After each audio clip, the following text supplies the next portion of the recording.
Hey y'all, what's up? It's Noelle with Baker's Backyard Bounty, and surprise, surprise, it's still raining.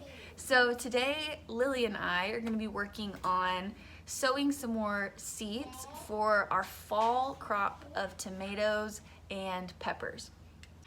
I am also going to be starting some flowers and ground cherries, things that just I haven't been able to get to take off out in the garden doing direct sowing, meaning putting the seed in the ground.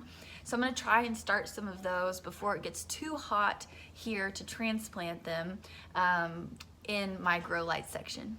I did a little video on Instagram. I tried to do a reel. I feel like I'm like 80 years old on there. There's so many features. But I did a little reel on how we are reusing these containers. So these are what we buy mushrooms in. These are like salad green containers. Cherry tomatoes, which these are great because they already have holes in the bottom of them for drainage. But we're using these to start seeds in addition to our Haas Tools seed starting tray. But these are what I'm going to be using for jalapenos and some of my Brad Atomic grape tomatoes that I want to have a fall harvest of today.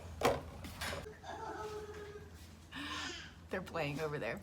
And so these are some spinach seeds that we started maybe a week ago or so under the grow light in my mushroom container. So I just snipped the corners with scissors for some drainage holes, filled it up with organic potting soil that had some good nutrients in it, and voila, they're taking off. So what I'm trying to do with these is create some like baby greens, maybe like these would be considered maybe microgreens. You snip it, grow it a little more, get some baby greens, and then maybe plant some bigger heads of lettuce. Spinach does not like the heat, so putting it outside in the garden really isn't an option at this point. That's more towards the fall when everything's cooling off. But this is just, I think this is just some basic butter crunch lettuce, but these are also taking off. So this is a lettuce container. Yeah, we're trying to grow our own greens because we still love salads, but it's just too warm outside for the lettuce. It gets really bitter. The other container that we've been using, I forgot to mention, is strawberry containers. So this is really easy because they also have holes already in the bottom, and I just snipped the top off for like a drainage tray. Not perfect, but pretty like cheap and free, and reusing. That's always good.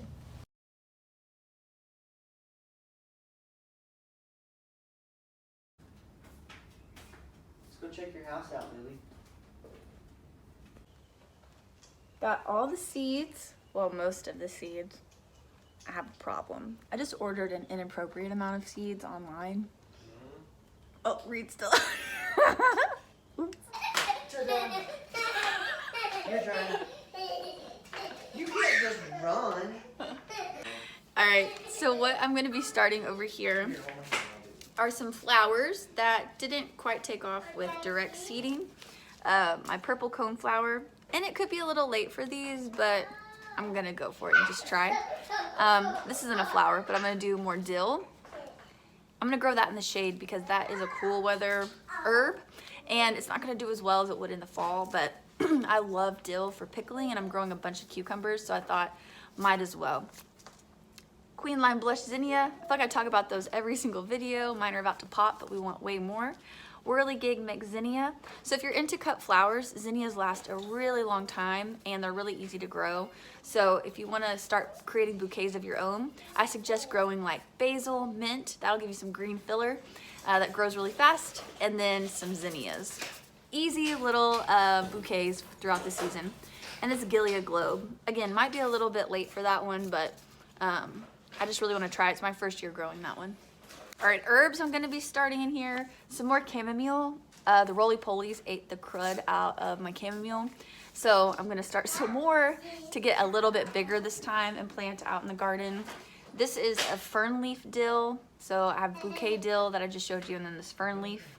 Dill on dill on dill on dill. And then some sweet basil. Classics. Like I showed you before, I have spinach and butter crunch lettuce creating some baby greens, but I'm also gonna do some mustard microgreens and some Swiss chard baby greens here under the grow light. For my fall crop of tomatoes and peppers, I'm just choosing we have a ton of tomatoes and we have quite a few pepper plants going, but jalapenos are easy and versatile. I'd like to maybe pickle some this year or candy some that we can throw on chili or whatnot throughout the winter. Some shishito peppers. So you can't see that. I saved these from a plant I grew this past year in 2020, and really a couple of them germinated. They haven't really done much. They're out in the garden bed now. So I'm gonna see if I can maybe add in some fertilizer and really push them to grow before I put them out there and get a good fall crop of shishito peppers. We love shishito peppers. Blistered in the oven with some little lemon aioli. Oh my gosh, so good. And then finally, my Brad's Atomic Grape tomatoes from Wild Boar Farms. Baby fell down. I'm gonna grow some more of those for a fall crop because I sold a bunch of my Brad's Atomic Grape, all but one really, and the one plant I have is just not doing super well. So I really want to try these this year. They're really beautiful and they're cherry tomatoes, so hopefully I'll get a good crop for the fall. And last but not least, these dang ground cherries. They're killing me, Smalls. I have tried maybe at this point 4 times to get some to grow. They're the tiniest little seeds. I don't even know if I can get them out without spilling them. They're teeny tiny seeds, but I really want to grow some ground cherries. So I'm gonna start them again here under the grow light, try and move them out, and hopefully they don't get eaten again by roly-polies. So I've seen some tricks where you can wrap your plants with foil to keep the roly-polies off, create a little collar for them. That seems like a lot of work to me, but I want to get ground cherries. I'm just gonna have to be dedicated like that. Last is this North Georgia candy rooster squash. I got this in a seed swap from Mead Family Farm. They're on YouTube. Let's go check them out. And this is a cute little recycled package they made. Love that, out of a catalog piece of paper. But this is a huge squash from what I've researched. I've never grown it before. I had to actually Google it. It's a huge squash and I just want to give it a try, something fun to grow. Could create a lot of food for us if it grows successfully. So I'm going to start these and then actually put these in maybe where the potatoes were once we dig those out in a few weeks. Lastly, I've gotten several questions about my grow light situation. I just went to Lowe's and got a a GE grow light for seedlings at Lowe's, and it's LED. Oh, you can't even see that. It's LED. It's very, very bright. It cost me, I think, about $70, which with grow lights you can go really pricey and fancy, or you can go pretty bottom of the barrel. I do suggest getting a grow light that is like a line, like a big broad cast of light versus a bulb. So originally I tried to save money and I got a bulb that I put into like a flood lamp. What happened was the bulb emitted a bunch of good UV light, but my plants would grow towards the light, so they're all kind of growing at an angle and getting really leggy. There just wasn't enough light distributed to grow healthy, strong plants.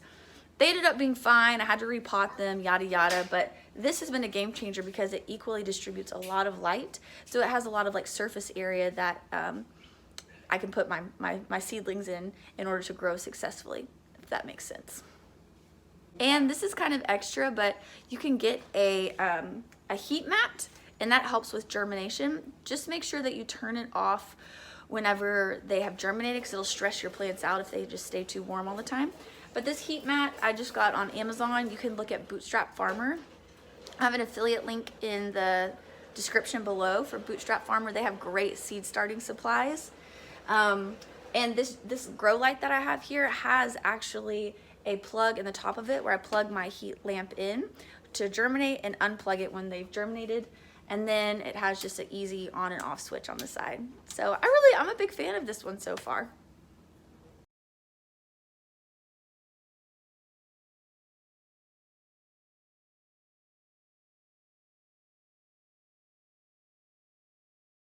You have some teeth?